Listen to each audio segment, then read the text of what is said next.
저는 지난 3주 동안 이제 미국 집회를 다녀왔습니다. 제가 이민자 출신이고 또 그 이민교회에 대한 그런 빚진 마음이 있어서 한 번씩 가서 이제 말씀을 전하고 오면은 제가 참 은혜를 많이 받고 돌아옵니다.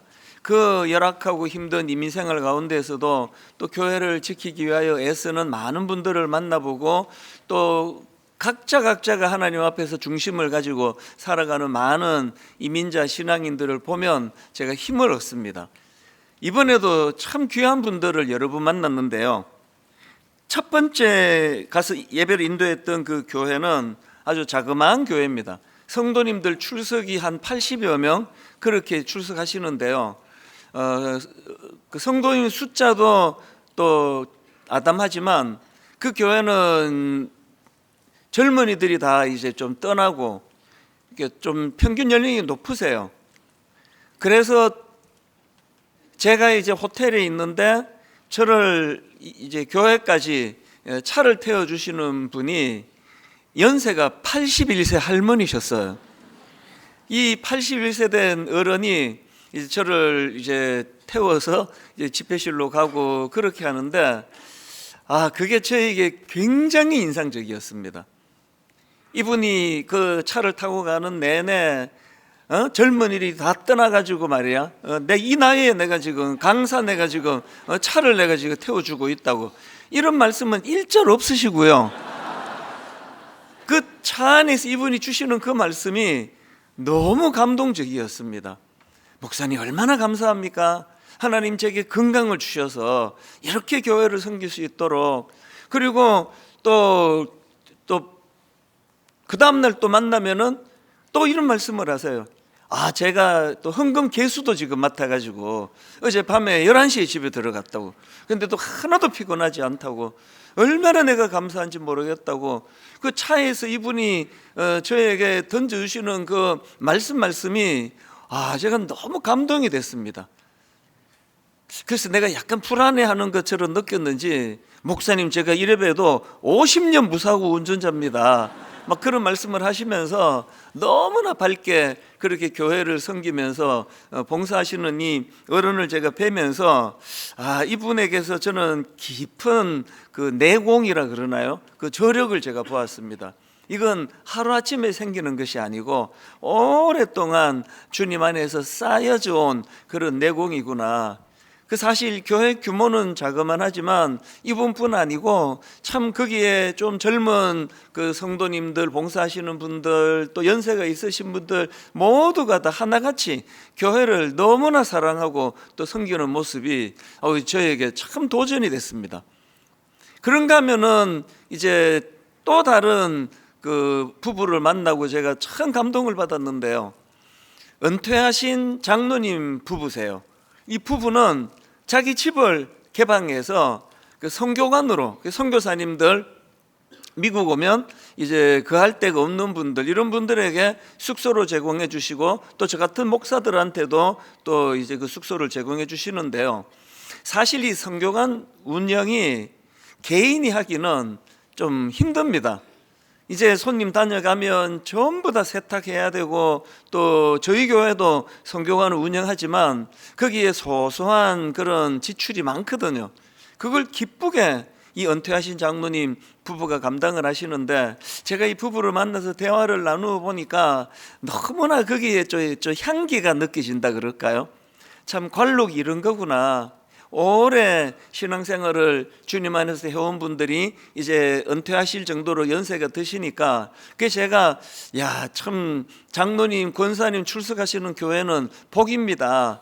이런 어른이 그 교회에 계시니 젊은 사람들에게 얼마나 좋겠습니까? 그런 이야기를 할 정도로 이 장로님 부부랑도 제가 만나서 한국으로 돌아왔는데도 이 부부와 식사 같이 하고 교제하고 대화하고 이런 것들이 마음에 굉장히 선물처럼 그렇게 느껴졌습니다. 그래서 제가 그 장로님께 저희도 장로님 부부처럼 그렇게 주님 안에서 이렇게 갈수록 아름다운 그런 부부가 되면 좋겠다고 그런 말씀을 드렸습니다.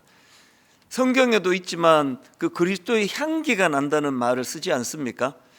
제가 이번에 이런 분들을 쭉 만나 뵈면서 마음에 참 감동이 됐습니다. 아까 맨 앞에 한 80여 명 모인다는 그 교회의 담임 목사님도 저에게 상당히 마음에 여운을 남긴 분이에요. 이분은 미국에 신학 유학을 가서 거기서 이제 박사학위를 받고 한국으로 와서 이제 교수 사역을 하셔도 되는 분인데, 그 교회에 청빙을 받아 들어가서 부교역자가 없으세요. 그래서 이제 주일이 되는데요, 이분이 예배 전에 그 찬양 인도부터 목사님이 하시고, 그 예배 사회를 보시고 설교도 하시고, 또 나머지 뭐 이런 여러 가지 허드렛 일을 목사님 혼자서 다 하시는 거예요. 그리고 얼마나 성도님들에 대한 애틋한 마음을 갖고, 또 사모님은 또 반주하시고, 그 이 목사님을 제가 뵈면서 참 그 그리스도의 향기라는 게 이런 거구나. 얼마든지 겉으로 보기에 또 화려하고 좋은 일들을 택할 수 있지만 참 그 어른들을 섬기는 그 목사님 마음 안에서 그것이 저에게 또 참 많은 도전이 됐습니다. 제가 왜 말씀을 이렇게 시작하는가 하면은요, 이 믿음의 축적, 이 경륜에서 묻어나는 이 믿음의 축적이라는 것이 중요한데, 저는 오늘 본문 시편 27편에서 이 본문을 쓴 다윗에게서 이런 믿음의 축적 그리고 영적인 깊이, 이걸 제가 발견할 수 있기 때문입니다. 오늘 본문을 기록한 이 다윗은요, 지금 뭔지는 잘 모르지만 굉장한 어떤 어려움에 직면해 있는 상황이에요. 아주 두려움이 많은 그런 상황입니다. 그 내용이 1절부터 3절까지 쭉 나오는데 한번 읽어드리겠습니다. 여호와는 나의 빛이요 나의 구원이시니 내가 누구를 두려워하리요?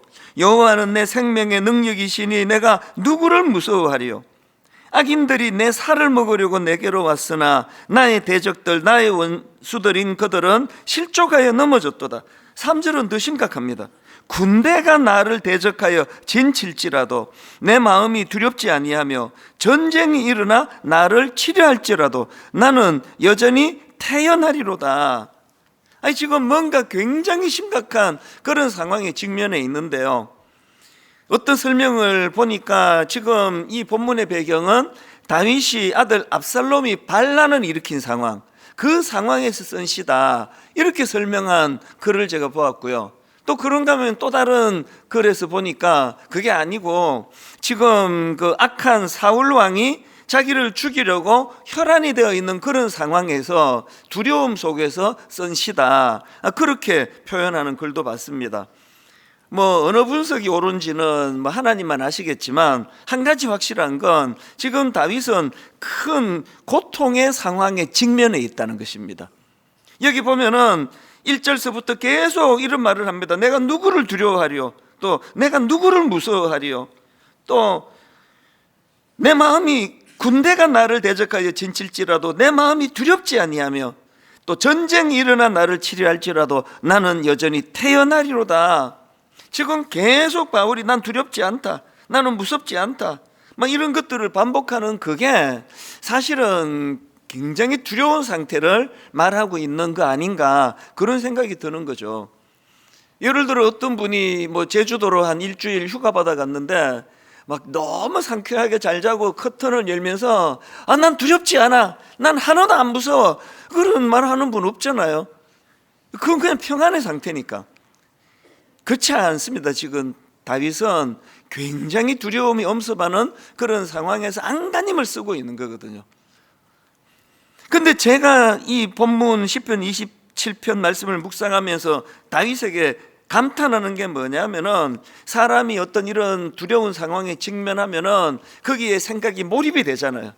뭐 자고 일어나도 그 생각으로 마음이 아프고, 자려고 누워도 그 생각으로 마음이 아프고, 불면증이 오고 시선이 거기에 몰입이 되는데요, 본문에서 다윗이 정말 대단한 게 1절에서 3절이 그런 상황인데 바로 4절에서 시선을 확 바꿔버려요. 자, 4절을 한번 보십시오. 내가 여호와께 바라는 한 가지 일, 그것을 구하리니 곧 내가 내 평생에 여호와의 집에 살면서 여호와의 아름다움을 바라보며 그의 성전에서 사모하는 그것이라. 너무나 시선 전환이 빨라가지고 저 생뚱맞기까지 합니다. 지금 너무나 두렵고 너무나 불안하고 자기를 잡으려고 군대가 에워싸고 있는 그런 상황에 대한 두려움의 상황에서 그가 한 가지 소원이 있다 그러네. 당연히 이 악한 것들을 물리쳐 달라는 그것이 소원일 것 같은데 전혀 다른 겁니다. 4절을 다시 한번 더 읽어드릴게요. 내가 여호와께 바라는 한 가지 일, 그것을 구하리니 곧 내가 내 평생에 여호와의 집에 살면서 여호와의 아름다움을 바라보며 그의 성전에서 사모하는 것이라. 세 번역은 더 생생합니다. 주님, 나에게 단 하나의 소원이 있습니다. 나는 오직 그 하나만 구하겠습니다. 그것은 한평생 주님의 집에 살면서 주님의 자비로우신 모습을 보는 것과 성전에서 주님과 의논하면서 살아가는 것입니다. 야, 이게 지금 너무나 두려운 상황에 놓여 있는 그가 그 직면에 있는 그 문제를 해결해 달라고 구하지 아니하고 지금 하나님, 여호와 하나님의 아름다움을 바라보며 그의 성전에서 사모하며 사는 그것이 평생을 걸고 자기에게 소원이다, 이런 표현을 지금 4절에서 하고 있는 거거든요. 저는 여기 나오는 여호와의 아름다움을 바라보며 그의 성전에서 사모하는 그것이라, 이 다윗의 소원을 제가 읽으면서 이사야 6장 말씀이 생각이 났습니다. 이사야 6장 1절부터 3절입니다. 우시야 왕이 죽던 해에 내가 본즉 주께서 높이 들린 보좌에 앉으셨는데 그의 옷자락은 성전에 가득하였고 스랍들이 모시고 섰는데 각기 6날개가 있어 그 둘로는 자기의 얼굴을 가리었고 그 둘로는 자기의 발을 가리었고 그 둘로는 날며 서로 불러 이르되 거룩하다 거룩하다 거룩하다 만군의 여호와여, 그의 영광이 온 땅에 충만하도다 하더라. 지금 이사야 선지자가 지금 말로 다 할 수 없는 놀라운 하나님의 아름다운 영광을 그가 목도했다고 기록하는데요, 지금 이 배경의 상황은요, 그 시대가 머리부터 발끝까지 성한 것이 하나도 없는 역겨운 냄새가 나는 시대예요. 그 악한 그 시대 속에서 지금 선지자 이사야는 거기서 지금 여호와의 아름다움을 바라보는 거 아닙니까? 여호와의 아름다움, 서로 불러 이르되 거룩하다 거룩하다 거룩하다 만군의 여호와여, 그의 영광이 온 땅에 충만하도다 하더라. 오늘 이 시대를 살아가는 저와 여러분도 마찬가지 아닙니까? 너무나 불안한 일이 많고 염려가 많고 또 두려움이 많고 뭐 그냥 저절로 자기도 모르게 한숨이 배어 나오고 이런 분들이 많으시거든요. 그런 상황에서 우리가 거기에 시선이 함몰이 되면 항상 우리는 우울해요. 항상 불행한 것처럼 느껴져요. 그럴 때 다윗이 소원하는 것처럼 거기에 함몰되지 아니하고, 나는 주님 한 가지 소원이 있습니다. 오직 그것만 구하겠습니다. 한평생 주님의 집에 살면서 여호와의 아름다움을 바라보며 그의 성전에서 사모하는 이것을 제가 구하겠습니다. 이게 굉장히 깊은 내공을 가져다 준, 내공이 있는 사람들이 할 수 있는 고백이라는 거 아닙니까? 저는 이런 다윗이 참 부러운데요, 근데 여러분 이건 나도 저렇게 살아야지 그러나도 되는 게 아니에요. 훈련이 필요해요. 아까 제가 그 세 분의 이번에 미국에서 만났던 그 목사님과 은퇴하신 장로님 부부와 또 81세 된 우리 할머니 어른을 제가 만나서 그들에게서 느꼈던 아름다움은 그건 그들의 내공이거든요. 한번 흉내내 살 수 없는 거예요. 그래서 제가 오늘 여러분들에게 당부하고 싶은 건, 이제 우리도 이 내공을 이제 쌓아가자고요. 그 우리가 이 내공을 쌓아가면서 어떻게 우리도 이런 깊은 영적인 준비가 되어 있어서 살아가다 보면 지금 본문에서 다윗이 겪는 것처럼 굉장히 절망적인 이런 일들이 엄습할 때 그때 가서 대처하는 건 늦어요. 미리 준비가 돼야 되는 거거든요. 그래서 오늘 저는 여러분들에게 이 위기 상황 가운데서 발견되는 다윗의 저력을 살펴보면서 이거를 두 가지로 제가 정리를 해 드릴 테니까요, 지금부터 이제 우리가 이 내공을 쌓아가자는 거죠. 첫 번째 다윗의 저력이 뭐냐 하니까 축적의 힘입니다. 축적, 이 영적인 축적의 힘. 다윗의 이런 깊은 내공이 어디에서 나온 것이냐고 묻는다면요, 저는 그 다윗이 쌓아왔던 두 가지 축적이 있다고 생각을 한다, 이 말씀을 드리고 싶습니다. 다윗이 쌓아온 첫 번째 축적은요, 은혜 경험의 축적이에요. 일상 삶 속에서 위기 가운데 하나님이 어떻게 우리에게 일하시고 또 우리는 그 하나님을 경험하는 건가, 이걸 이제 축적이, 이 경험이 축적되는 거거든요. 예를 들면은 여러분, 다윗이 그 거인 골리앗에게 도전장을 던지지 않습니까? 그 골리앗이 길길이 날뛰면서 하나님을 조롱하고 그 자기 동족 군대를 조롱하고 그러니까 다윗이 그 돌멩이 5개 들고 내가 저놈 내가 상대하겠다, 이길 수 있다, 그러니까 주변에서 다 말렸어요. 정신 차리라, 왜 그러느냐. 그 형 엘리압도 그렇고. 그랬을 때 다윗이 자기가 이렇게 도전장을 던질 수 있는 이유를 설명하고 있는데요, 그게 사무엘상 17장 34절입니다. 다윗이 사울에게 말하되 주의 종이 아버지의 양을 지킬 때에 사자나 곰이 와서 양떼에서 새끼를 물어가면 내가 따라가서 그것을 치고 그 입에서 새끼를 건져내었고 그것이 일어나 나를 해하고자 하면 내가 그 수염을 잡고 그것을 쳐 죽였나이다. 주의 종이 사자와 곰도 쳤은즉 살아계시는 하나님의 군대를 모욕한 이 할례받지 않은 블레셋 사람이리까 그가 그 짐승의 하나와 같이 되리이다. 지금 다윗이 목동 아닙니까? 그러니까 이게 자기 직장이에요. 자기 직장에서 이제 양을 지키는 이 일에 목숨을 건 거거든요. 아니 뭐 내 목숨이 뭐 저 양 한 마리 때문에 내가 목숨을 걸랴? 그게 아니었습니다. 자기는 뭐 양 지키다 죽을 사람처럼 거기에 모든 힘을 거기에다 쏟으면서 그렇게 달려가니까 하나님께서 그런 이 다윗을 너무나 아름답게 인도해 주셨다. 그래서 이 37절에 보면은 이걸 영적으로 이렇게 해석합니다. 또 다윗이 이르되 여호와께서 나를 사자의 발톱과 곰의 발톱에서 건져내셨은즉 나를 이 블레셋 사람의 손에서도 건져내시리이다. 이게 중요한 게 뭐냐면요, 대부분의 사람들은 이런 그 위기를 잘 모면한 그 경험을 자기 실력으로 축적을 해요. 내가 그 위기를 내가 이겨냈잖아, 그리고 내가 물맷돌을 고안해냈잖아, 그거 다 내 아이디어야. 그래서 예수를 믿는데도 어떤 세상적인 살아가는 방식의 축적은 이루어지는데 신앙적이고 영적인 축적은 잘 안 이루어지는 분이 계세요. 그런데 지금 다윗은 인생은 해석이라 그랬잖아요.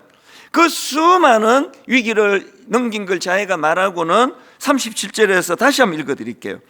또 다윗이 이르되 여호와께서 나를 사자의 발톱과 곰의 발톱에서 건져내셨은즉 나를 이 블레셋 사람의 손에서도 건져내시리이다. 이 은혜 경험의 축적으로 이것을 의미 부여하고 있는 걸 보고 있거든요. 이것이 계속 이루어지는 거거든요. 그래서 이제 골리앗에게 도전을 했더니 물맷돌로 또 골리앗을 또 물리쳤어요. 그러면 이게 또 축적이 되는 거잖아요. 또 하나님이 나를 저 이길 수 없는 그 괴물 같은 골리앗을 하나님이 이기게 하셨다. 이게 또 축적이 되는 거예요. 예수 믿는 것은요, 이론을 쌓는 게 아니에요. 삶 속에서 하나님의 임재를 경험하고 삶 속에서 일하시는 하나님을 경험하는 것이 축적이 돼가는 거죠. 사실은요, 모태신앙인이 갖고 있는 복은 이루 말할 수가 없습니다. 그건 유치원 때부터 이게 축적이 되는 거거든요. 어릴 때부터 축적이 되는 이 축적. 그래서 많은 이제 분당 우리 교회는 초신자들이 많은데요, 여러분들이 이제 일대 그 믿음의 아버지 어머니가 되시면 이제 여러분 자녀들은 그 혜택을 받아 누리게 되는 줄로 믿습니다. 이게 삶 속에서의 영적인 축적이에요. 그런가 하면은 또 다윗이 이 내공을 쌓을 수 있었던 건 그 삶 속에서 축적이 하나 더 있었는데요, 기도의 축적입니다. 자, 오늘 본문 4절 그 개역 한글로 한번 읽어드릴게요. 다윗이 이렇게 말합니다. 내가 여호와께 청하였던 한 가지 이 일 곧 그것을 구하리니 곧 나로 내 성전에 여호와의 집에 거하여 여호와의 아름다움을 앙망하며 그 전에서 사모하게 하실 것이라. 제가 추석을 뒤지다 보니까요, 그 시제를 설명하더라고요. 지금 여기 나와 있는 내가 여호와께 청하였던 한 가지 일할 때 이 청하였던 이게 시제로 보면은 완료 시제라고 그러는 거예요. 이건 어떤 의미를 가지고 있느냐 하면 지금 다윗이 여호와께 청하는 그 한 가지가 지금 처음 하는 게 아니고요, 과거에서부터 지금까지 계속되어 오는 것을 표현하는 게 이게 완료 시제라고 하는 거죠. 한편으로는 자기 삶 속에서 위기를 만날 때 하나님이 어떻게 은혜를 베풀어 주셨는가에 대한 실제적인 그런 은혜의 축적이 삶 속에서 이루어졌다면, 또 다른 한편으로는 기도가 축적이 되는 겁니다. 오래전부터 하나님 앞에, 하나님 저에게는 소원이 딱 하나 있습니다. 내가 여호와의 집에 거하며 여호와의 아름다움을 앙망하며 그 전에서 사모하게 하실 것이라, 이걸 계속 기도해 왔다는 거거든요. 오늘 우리가 이 땅을 살아가면서 이 기도는요, 한번 와서 바짝하고 끝나는 게 아니에요. 축적이에요.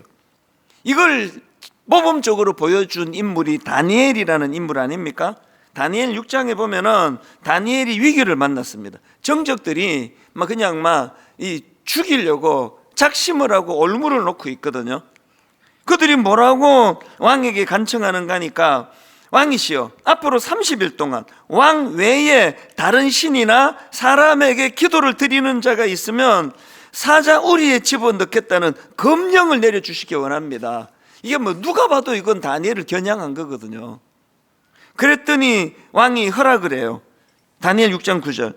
이에 다리오 왕이 조서에 왕의 도장을 찍어 검령을 내니라. 이제 다니엘은 이제 큰일 났습니다. 절대로 이제는 기도하면 안 되고요, 하나님 죄송한데 이해해 주세요, 그럴 상황이에요. 그런데 여러분, 다니엘 6장 10절 유명한 말씀 다 아시죠? 그 상황을 뻔히 알고도요, 10절입니다.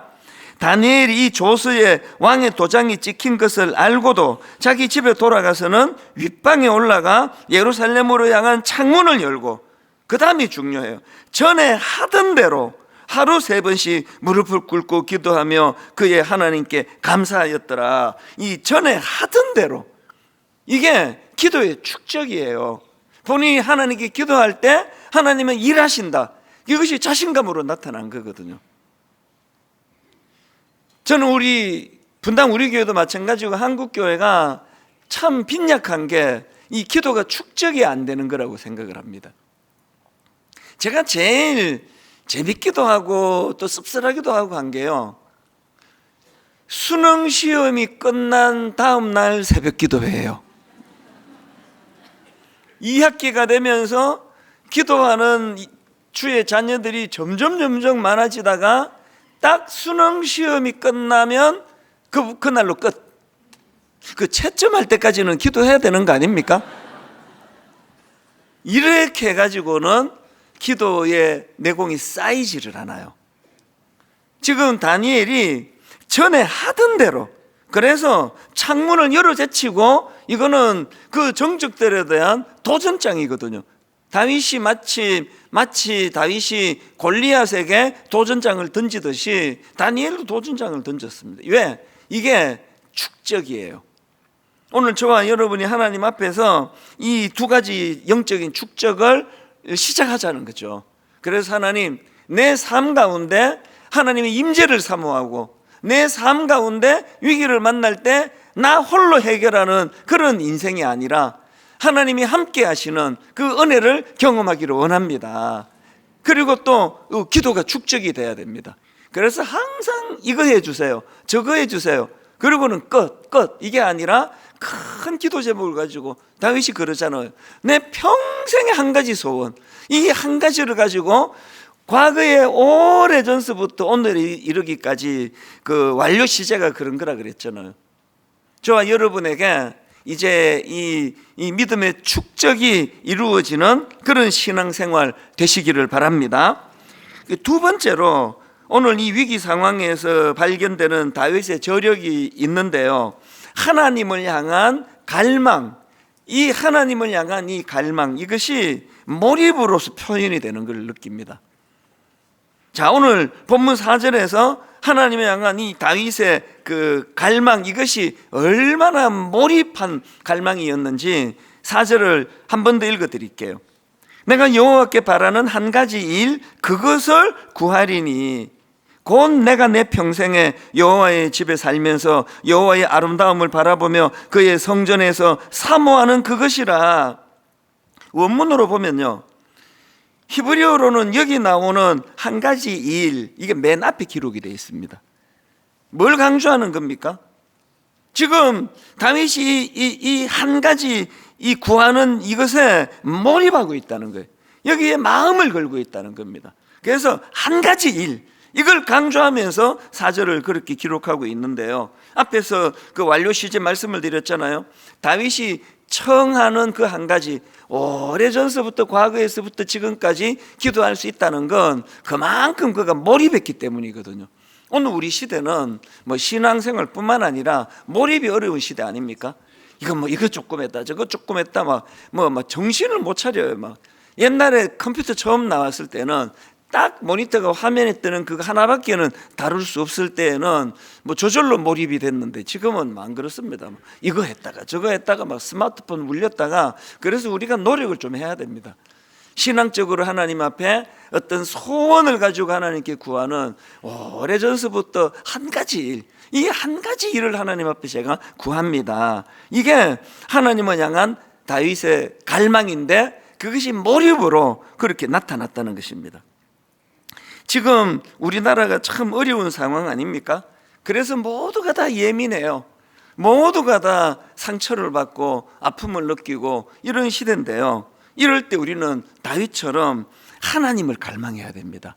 자꾸 현실을 보면 더 아픔이 있고 자꾸 마음이 상하고 분노가 생기고, 그래서 지금이야말로 다윗이 여호와께 기도했던 것, 내가 여호와께 바라는 한 가지 일, 내 평생에 여호와의 집에 살면서 여호와의 아름다움을 바라보며, 아까 이사야가 온 세상이 타락하고 부패하고 썩어 냄새가 나는 그 시대지만 그는 하나님의 전에서 거룩하다 거룩하다 거룩하다, 만군의 여호와 하나님, 가슴이 터질 것 같은 감격을 그가 누렸다고 한다면, 오늘 예수 믿는 저와 여러분이 그 하나님을 몰입하며 또 하나님을 향한 갈망이 필요하다는 것입니다. 저도 참 고민이 많습니다. 어떻게 하면은 이 어려운 문제를 제가 잘 또 성도님들을 또 가이드하고 인도할 수 있을까? 쉬운 문제가 하나도 없습니다. 참 이 세상과 구별되는 하나님의 성경적인 방법은 어떤 것일까? 내가 어떻게 처신해야 되는가? 여러 개가 있지만요, 그 중에 하나는 우리 모두가 이 시간 기억해야 될 건, 지금이야말로 주님이 말씀하시는 하나됨의 문제, 여기에 우리가 마음을 써야 됩니다. 여러분, 에베소서 2장 14절 3번 얘기입니다. 그리스도는 우리의 평화이십니다. 그리스도께서는 유대 사람과 이방 사람이 양쪽으로 갈려져 있는 것을 하나로 만드신 분이십니다. 그분은 유대 사람과 이방 사람 사이를 가르는 담을 자기 몸으로 허무셔서 원수된 것을 없애시고 여러 가지 조문으로 된 계명의 율법을 폐하셨습니다. 그분은 이 둘을 자기 안에서 하나의 새 사람으로 만들어서 평화를 이루시고 원수된 것을 십자가로 소멸하시고 이 둘을 한 몸으로 만드셔서 하나님과 화해시키셨습니다. 여러분, 우리나라 상황 아시잖아요. 지금이야말로 주님 외에는 누구도 할 수 없는, 주님이 막힌 담을 허물어 주시기를 원합니다. 우리 모두가 다 이 문제를 놓고 기도해야 될 때라고 생각하고요. 또 그런가 하면은 참 어려운 상황에 빠진 이런 현실 속에서 하나님이 기뻐하시는 성경적인 대안은 무엇인가? 하나님은 어떤 방식을 더 기뻐하실까? 참 답이 쉽지 않습니다. 그래서 우리 모두가 꼭 마음에 품고 기억해야 될 성경 말씀 하나를 제가 드리고 싶은데요, 그 변화산 사건을 기록한 마태복음 17장입니다. 자, 1절부터 내용을 한번 보십시오. 엿새 후에 예수께서 베드로와 야고보와 그 형제 요한을 데리시고 따로 높은 산에 올라가셨더니 그들 앞에서 변형되사 그 얼굴이 해같이 빛나며 옷이 빛과 같이 희어졌더라. 그때의 모세와 엘리야가 예수와 더불어 말하는 것이 그들에게 보이거늘 베드로가 예수께 여쭈어 이르되 주여 우리가 여기 있는 것이 좋사오니 만일 주께서 원하시면 내가 여기서 초막셋을 짓되 하나는 주님을 위하여 하나는 모세를 위하여 하나는 엘리야를 위하여 하리이다. 말할 때에 호련히 빛난 구름이 그들을 덮으며 구름 속에서 소리가 나서 이르되 이는 내 사랑하는 아들이요 내 기뻐하는 자라 너희는 그의 말을 들으라 하시는지라. 제자들이 듣고 엎드려 심히 두려워하니 그 다음 7절 8절을 절대로 놓치시면 안 됩니다. 예수께서 나와 그들에게 손을 대시며 이르시되 일어나라 두려워하지 말라 하시니 제자들이 눈을 들고 보매 오직 예수 외에는 아무도 보이지 아니하더라. 오직 예수 외에는 아무도 보이지 아니하더라.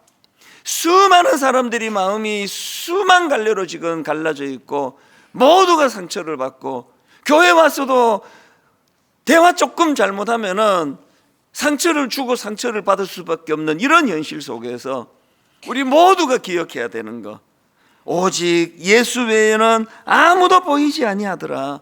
여러분 지금이야말로 예수 그리스도 그분의 이름이 드러나야 할 때인 줄로 믿습니다. 우리 모두가 다 이 마음을 여기다 담으셔야 돼요. 그래서 항상 우리는 그리스도 안에서 오직 예수 외에는 아무도 보이지 아니하더라. 그래서 이 캄캄한 어려운 상황 속에 있던 다윗이 그가 자기 스스로 어떤 문제를 해결하려고 애를 쓰는 것이 아니라 한 가지 소원, 내게 한 가지 소원이 있습니다. 하나님, 내가 평생을 걸고 오랫동안 기도해왔던 그 한 가지, 여호와께 바라는 한 가지 일, 그것을 구하리니 곧 내가 내 평생에 여호와의 집에 살면서 여호와의 아름다움을 바라보며 그의 성전에서 사모하는 그것이라. 사실 제가 1부, 2부 시간에 참 제가 너무 힘들고 답답한 그런 이야기들을 많이 나누었습니다만 하나님께서 제 마음에 그거 다 빼라. 니만 답답하냐? 그거 다 빼라. 그래서 다 뺐어요. 여러분이 좋은 건 설교가 좀 짧아졌습니다. 제가 갖고 있는 생각, 제가 갖고 있는 어떤 억울한 마음, 제가 갖고 있는 어떤 대안, 이 모든 걸 다 내려놓고 오직 예수 외에는 아무도 보이지 아니하더라. 더 하나님께 무릎 꿇고 이 기회에 저의 연약함을 돌아보고 맨날 억울하다 이런 소리 하는 것은 그건 초보 때 일이라면 이제 저도 이제 나이로 봐서 그 81살 된 그 할머니까지는 아니라도 이 내공이 쌓여져야 될 때라는 생각을 하는 거거든요. 결론을 제가 이렇게 맺기를 원합니다. 이번 집회 내내 제 마음에서 맴돌던 찬양이 하나 있었는데요. 그 찬양 제목이 간단해요. 나의 하나님이에요. 나의 하나님. 가사를 제가 좀 읽어드릴까요? 나의 사랑, 너는 어여쁘고 참 귀하다. 어느 보석보다 귀하다. 아가스 말씀을 가지고 이 찬양이 시작이 되는데요. 중간에 보니까 푸른 마르고 꽃은 시드나 주의 말씀은 신실해 쉴 수가 없으신 주만 바라라. 푸른 마르고 꽃은 시드나 주의 말씀은 신실해 쉴 수가 없으신 주만 바라라. 이게 오직 예수 외에는 아무도 보이지 아니하더라. 그 같은 맥락 아닙니까? 또 그리고 가사를 보니까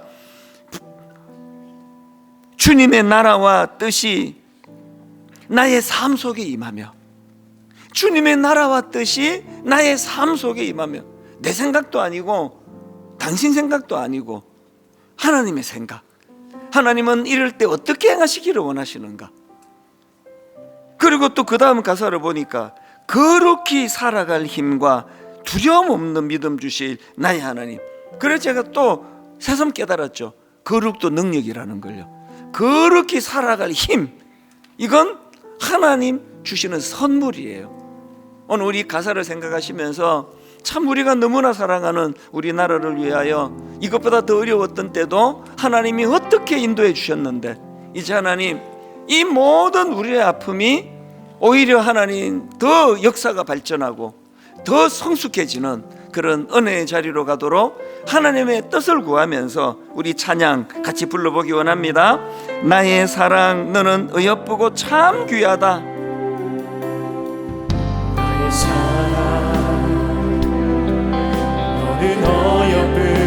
참 귀하다. 어느 보석보다 귀하다. 보석보다 귀하다. 내가 사랑스럽지 않을 때 너를 온전히 사랑하고 너와 함께하려 내가 왔노라. 주의 사랑, 이 사랑은 결코 변치 않아. 모든 계절 돌보시네.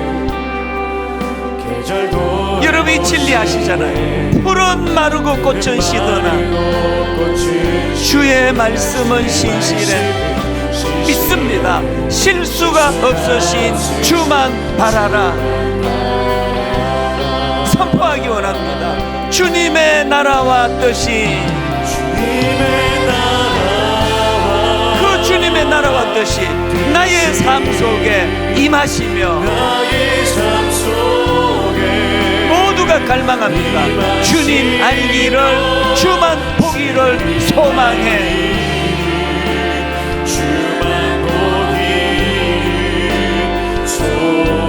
믿음으로 선포하기 원합니다. 거룩히 살아갈 힘과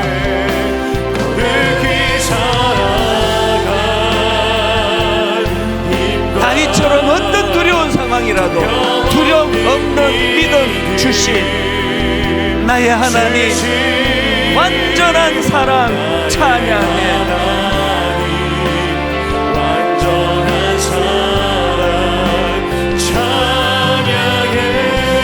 주의 사랑, 이 사랑은 결코 변치 않아. 주의 사랑, 이 사랑은 결코 변치 않아. 모든 계절 돌보시네. 계절 돌보시네. 풀은 마르고 꽃은 시드나 주의 말씀은 신실해. 믿으십시오. 실수가 없으신 주만 바라라. 그럴 때 주님의 나라와 뜻이,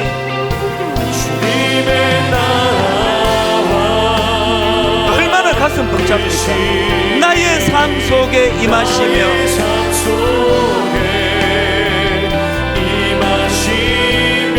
주님 알기를, 주만 보기를 소망해. 거룩도 능력이에요. 거룩히 살아갈 힘과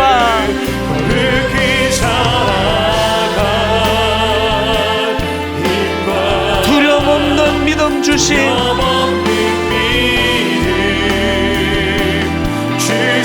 나의 하나님, 완전한 사랑 찬양해. 이 벅찬 믿음의 감격을 가지고 찬양하리. 만군의 주,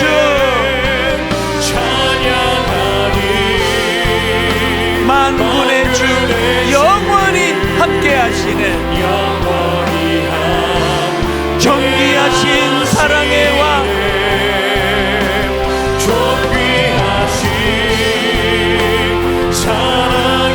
영원히 통치하시네.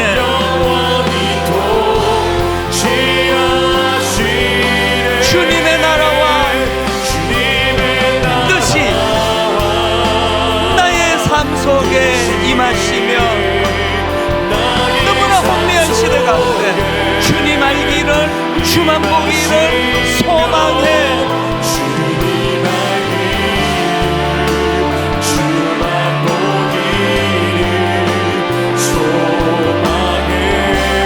거룩히 살아갈 힘과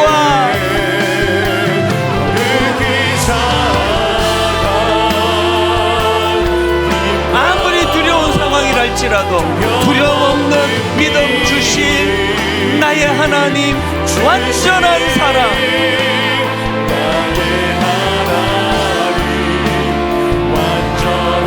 찬양해. 거친 파도 날 향해 와도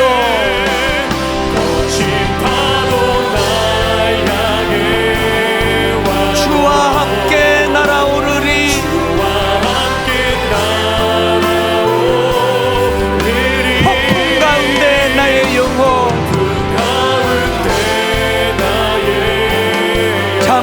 잠잠하게 주를 보리라. 우리 다 자리에서 일어나셔서 믿음으로 이렇게 선포하며 나갑니다. 거친 파도 날 향해 와도 주와 함께 날아오르리. 폭풍 가운데 나의 영혼 잠잠하게 주를 보리라.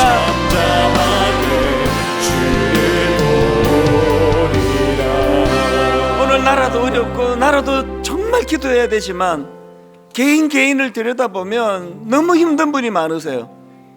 시편 27편 1절부터 3절처럼 말로 다 할 수 없는 그런 두려움 속에 버텨내고 있는 분들이 너무 많으세요. 그럴 때 하나님, 내공이 쌓여가고 내가 겪는 이 아픈 이 과정들이 오랜 세월이 지나고 보면 다윗이 고백했던 것처럼 그것이 내게 내공이 될 수 있도록, 축적이 될 수 있도록, 이것이 하나님을 경험하는 은혜의 통로가 되게 하여 주시옵소서. 우리 민족을, 우리 나라를 위하여 기도할 때 하나님, 반드시 하나님 이 아픈 시간들이 오히려 하나님의 은혜, 그래서 역사의 발전을 이루는 그런 결과로 하나님 이끌어 인도하여 주시옵소서. 우리 한 목소리로 합심하여 통성으로 같이 기도하시겠습니다. 살아계신 하나님 아버지, 하나님의 은혜를 이 시간 사모합니다. 주님 말씀하여 주시옵소서. 일하시는 하나님, 우리 모두가 하나님 아버지의 은혜를 구하며 이 시간 기도합니다. 하나님 아버지, 자비가 풍성하신 하나님, 여호와는 나의 빛이요 나의 구원이시니 내가 누구를 두려워하리요. 여호와는 내 생명의 능력이시니 내가 누구를 무서워하리요. 악인들이 내 살을 먹으려고 내게로 왔으나 나의 대적들, 나의 원수들인 그들은 실족하여 넘어졌도다. 군대가 나를 대적하여 진칠지라도, 군대가 나를 대적하여 진칠지라도 내 마음이 두렵지 아니하며 전쟁이 일어나 나를 치료할지라도 나는 여전히 태어나리로다. 내가 여호와께 바르는 한 가지 그것을 구하리니 내가 내 평생에 여호와의 집에 살면서 여호와의 아름다움을 바라보며 그의 성전에서 사모하는 그것이라. 오 하나님, 우리가 하나님 앞에 이 은혜를 구하며 나아가기로다. 여호와 하나님, 붙잡아 인도하여 주시기를 원합니다. 살아계신 하나님 아버지, 다윗이 그렇게 축적에 나갔던 것처럼 하나님 삶가운데 일하시며 그 경험들이 쌓여가는 믿음의 선배님들 되게 하여 주시옵소서. 하나님, 다윗이 오랜 과거부터 지금에 이르기까지 한 가지 소원, 주님의 아름다움을 바라보며 주님의 임재를 경험하며 주님의 인도하심을 받는 그 아름다운 삶을 오래 기도해왔던 것처럼 우리의 기도도 하나님 축적이 되게 하여 주시옵소서. 하나님 아버지, 오늘 예배 가운데 일하신 하나님, 우리가 기도한 이 나라를 주님 보호하시고 붙잡아 인도하여 주시옵소서. 주님, 나에게는 단 하나의 소원이 있습니다. 나는 오직 그 하나만 구하겠습니다. 그것은 한평생 주님의 집에 살면서 주님의 자비로우신 모습을 보는 것과 성전에서 주님과 의논하면서 살아가는 것입니다. 곧 내가 내 평생에 여호와의 집에 살면서 여호와의 아름다움을 바라보며 그의 성전에서 사모하는 그것이라. 하나님, 우리에게도 이 한 가지 소원을 허락하여 주시옵소서. 다윗이 그렇게 고백했던 것처럼 그가 경험했던 수많은 아프고 힘들고 도망다니고 쫓겨다니던 그 모든 것들이 다윗의 삶 가운데 영적인 축적이 되어서 어떻게 하나님이 일하셨는가를 그런 내공으로 쌓여가는 재료가 되었듯이 오늘 이런저런 아픈 마음을 가지고 예배하는 주님의 귀한 자녀들, 오늘 그들이 경험하는 그 눈물이 하나님 영적으로 하나님 함께 하심을 경험하는 재료가 되고 도구가 되게 하여 주시옵소서. 축적의 은혜가 우리 성도님들에게 임하도록 함께 하여 주시고, 무엇보다도 아버지 갈망하는 마음을 허락해 주셔서 오직 예수밖에는 보이지 아니하는 주님께 집중하는 이번 이 일들을 통하여 정말 하나님께 은혜를 구하며 믿음이 한 걸음 더 성장하는 그런 은혜로 저희들을 인도하여 주시옵소서.